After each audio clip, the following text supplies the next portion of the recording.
A diaper and a bib? What do you want? Do you want us to feed you some applesauce or something? My God, what more can you do other than saying he's not the GOAT? When people argue about the GOAT in basketball, nobody shakes the room like Stephen A. Smith. He's loud, he's wild, and he's dead serious when he puts Michael Jordan above everyone, especially LeBron James. In one of his wildest rants ever, Stephen A. laid it out raw. Jordan didn't need anybody's hand-holding to become the king. No Dwayne Wade holding him down. No Pat Riley whispering in his ear. Jordan came into the league already the standard, already the storm, and Stephen A. makes sure everybody knows it. Who's devalued LeBron? See, that's the BS that we have to stop letting him and his camp get away. Lots of people have. Once again, no, excuse me. We talk about the GOAT because he's not. In a lot of people's eyes, it's Michael Jordan. That is it. LeBron, as great as he is, Stephen A. says he still falls short when you measure him against MJ. And that's the thunder we're stepping into right now. Stephen A. even gives LeBron love, says he's the second greatest ever. That's respect at the highest level. But then he throws gasoline on the fire. LeBron's resume doesn't automatically put him ahead of Kareem Abdul-Jabbar when you line it all up. Kareem wasn't just a legend in the NBA. He was the man in high school, unstoppable in college, and a straight nightmare in the pros. That skyhook, deadly. His greatness stretched over decades before LeBron even laced up a sneaker. So when you actually stack Kareem's story next to LeBron's, it ain't as clean as LeBron's fans want it to be. And that's the shocker. Sitting at number 2 on Stephen A.'s list doesn't mean LeBron is untouchable. Jordan still sits in that chair nobody else can reach, because when he stepped on the court, he didn't just win games, he flipped basketball on its head. He turned the NBA into a worldwide spectacle, and Stephen A. says that will never be touched. LeBron is legendary, yes, but he ain't Jordan. Even when you throw him next to Kareem, it's not the runaway win his supporters brag about. Line them all up. High school, college, pros.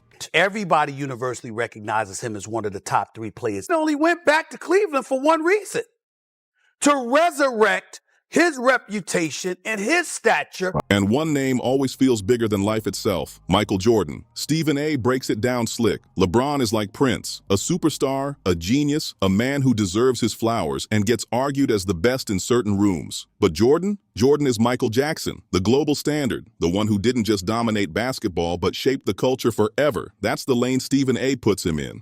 Jordan didn't just hoop, he made every game a worldwide event. That's why Stephen A. says you can put LeBron as your GOAT if you want, but the gap will always be there. Jordan is MJ, the one of one, and everybody else, even the elite, still feels like Prince compared to him. Then Stephen A. pulls out one of the hardest comparisons of them all. LeBron needed reminders. When he hit Miami, it was Wade and Riley telling him, "Lock in, you're the guy." Once he listened, the rings came, the dominance was born, and the LeBron we celebrate today showed up. To discuss with these guys is because this guy won 1 ring or won 2 rings or won, like, it's just weird to me. It's like saying Peyton Manning can't be in the same room with Brady. But Jordan, that man didn't need anybody hyping him up. He walked into the league with fire in his chest from day one. He didn't need to be told he was the guy. He knew it. He lived it. He proved it every night. That's the difference Stephen A. keeps screaming. LeBron had to be reminded to become LeBron. But Jordan was Jordan the second he stepped on the hardwood. Stephen A. hammers it over and over. MJ didn't need what LeBron needed to climb the mountain. His greatness was baked into his DNA. And to drive the point home, Stephen A. even drags football into the mix. He says the LeBron versus Jordan debate feels just like when people drag Peyton Manning for not stacking rings like Tom Brady. Peyton was still a legend, one of the best arms ever, but once Brady's name came up, people put him in a whole different category. That's exactly how Stephen A. frames Jordan versus LeBron.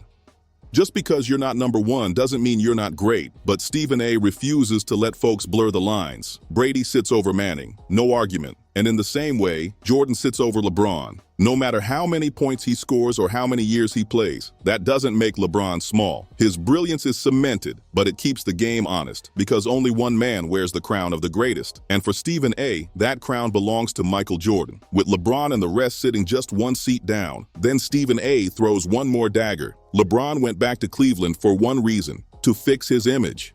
That return wasn't just a homecoming, it was straight-up reputation rehab.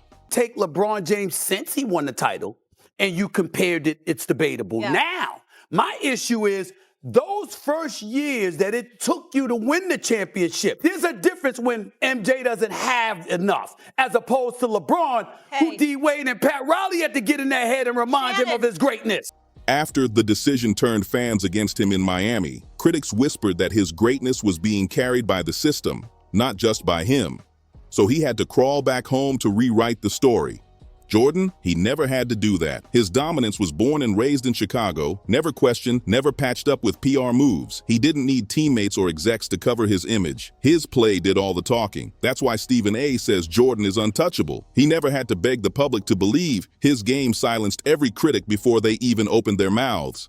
That's why Stephen A. keeps hammering the same point. LeBron's homecoming wasn't just about showing greatness. It was about patching up his brand. He calls it what it really was, a rehab move for his image. And he doesn't let up. Stephen A. straight up blasts the way LeBron's camp tries to spin the narrative that he's somehow been overlooked or undervalued. The truth, according to Stephen A., is simple. LeBron has already been celebrated among the all-time elite.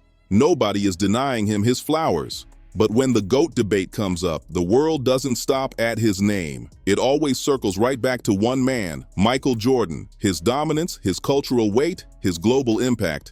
Jordan didn't just play basketball, he transformed it into an empire.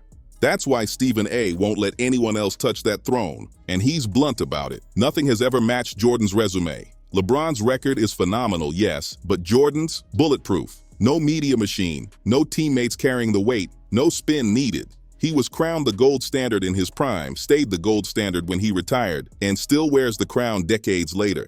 Who's devalued LeBron? See, that's the BS that we have to stop letting him and his camp get away. Lots of people have. Once again, no, excuse me. We talk about the GOAT because he's not in a lot of people's eyes. It's Michael Jordan. That is it. Everybody universally recognizes him as one of the top 3 players. LeBron has an army of defenders, sure, but Stephen A. points out the most telling detail. The fact that his camp keeps fighting so hard proves the crown has never been in danger. If LeBron was really number one, why the endless campaigns? Why the highlight reels, the stats, the constant push to convince the public? Stephen A. says that right there tells you everything. The gap still exists. Then comes the knockout blow, his infamous diaper and applesauce line. Stephen A. clowns the desperation of LeBron's loudest fans, saying they act like the world owes him constant reassurance. He mocks how the debate sounds, like begging for validation, like Jordan's legacy has to bend just to make LeBron feel taller. His message is sharp. LeBron is great, but stop forcing a crown that was never his.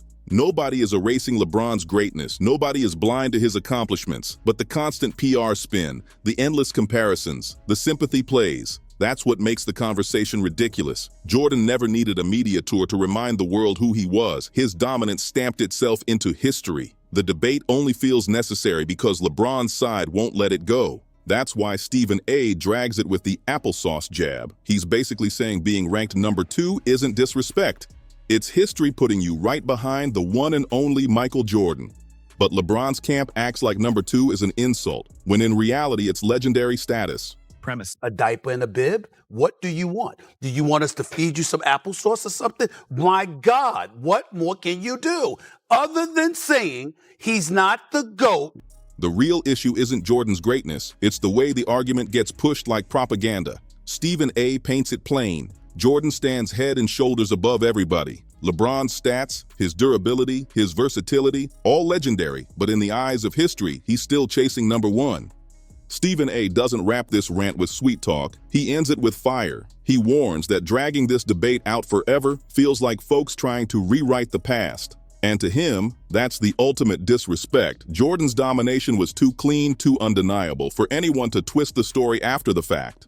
Yes, LeBron's longevity is insane. Yes, breaking records 2 decades into his career is jaw-dropping. Stephen A. even salutes that. But then he snaps back with the cold reminder. Longevity isn't the same as supremacy. Playing longer doesn't mean you ever surpassed Jordan when the lights were hottest. And that's where Stephen A. flips the script. He calls out the whole PR circus. Every time LeBron hits another milestone, the machine pumps out a GOAT headline, like each one is a new piece of proof. But Jordan never needed milestones to remind people. His every season, every finals, every big shot was proof.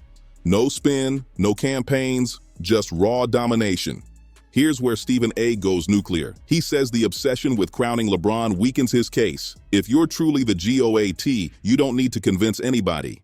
Jordan's greatness was respected worldwide without debate, without begging, without hashtags. So Stephen A. leaves it raw. LeBron James is one of the greatest athletes the planet has ever seen, a once-in-a-generation icon. But when it comes to that sacred title, the GOAT, that belongs to Michael Jordan, still untouchable, still unmatched, still the measuring stick for all who came after. And Stephen A. doesn't just come for LeBron, he puts the fan base on blast too. He says the way LeBron's people defend him only proves they know the truth deep down. Jordan still owns the throne. The louder they shout, the more it sounds like desperation, like they're trying to convince themselves instead of the world. He even drags social media, pointing out how LeBron's fans flood timelines with highlight reels, cherry-pick numbers, and constant reminders of his long career. But Stephen A. claps back quick. Greatness ain't about who lasted longer, it's about who ruled harder. Jordan didn't just play the game, he owned it, and no Twitter clip or stat sheet is erasing that. And then Stephen A. drops the sting that slices deep. He says LeBron's fans act like calling him number 2 is some kind of insult. As if sitting right behind Michael Jordan isn't an honor that 99% of players would sell their soul for. He compares it to die-hard music fans who refuse to accept anyone else as great if it's not their favorite artist. Blind loyalty that ignores the obvious truth. Legends can shine without dethroning the king. What really gets Stephen A. heated is how this debate gets twisted. Instead of celebrating LeBron for what he is, his supporters keep trying to drag Jordan down just to make the comparison feel fair. Stephen A. calls that weak. He says you don't build up greatness by tearing down the man who created the standard. Jordan didn't just set the bar, he turned it into the global rulebook.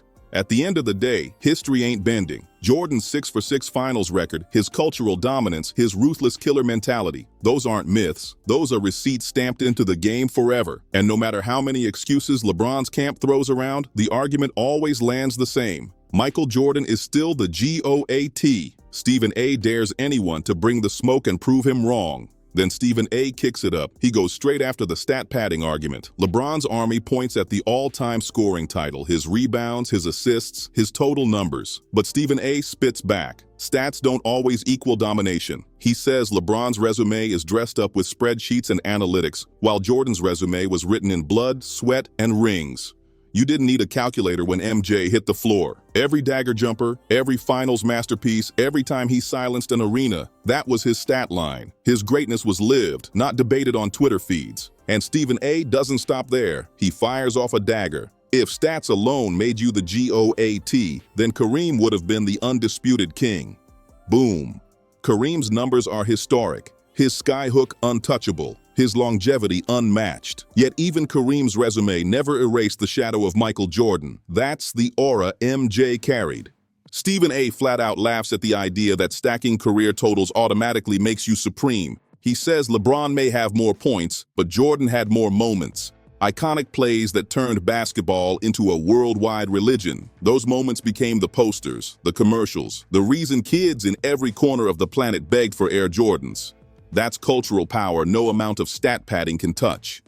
So when the debate gets dragged back to pure numbers, Stephen A. says it proves how shaky LeBron's case is, because once the conversation shifts from domination to data, it means the crown is already out of reach. Jordan didn't need math. His greatness is tattooed onto the culture forever. That's why Stephen A. shuts it down the same way every time. Jordan is the GOAT, and LeBron, for all his brilliance, is still looking up. And if you really want to slice through the noise, Stephen A. says, look at the finals record. That's where the truth smacks you in the face. Jordan, 6 trips, 6 rings, 6 finals MVPs. Flawless.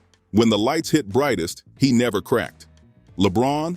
Yeah, he's made it more times, but Stephen A. flips it. More appearances also mean more losses.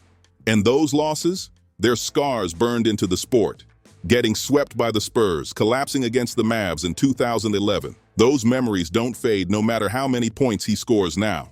Stephen A. says that's the canyon LeBron can't jump. Jordan treated the finals like sacred ground. Once he arrived, it was game over. LeBron, meanwhile, has had to explain too many heartbreaks. And Stephen A. screams it clear. You can't call yourself the GOAT when the grandest stage shows your cracks. The most brutal part? Jordan didn't just win. He owned every run. 6 championships, 6 finals MVPs, 2 separate three-peats, all with one franchise. Never needed a Game 7 in the finals, never let anyone else steal the spotlight. That's raw dominance you can't spin away. Stephen A. smacks down another excuse. People love to say just making the finals counts too. He shuts that down quick.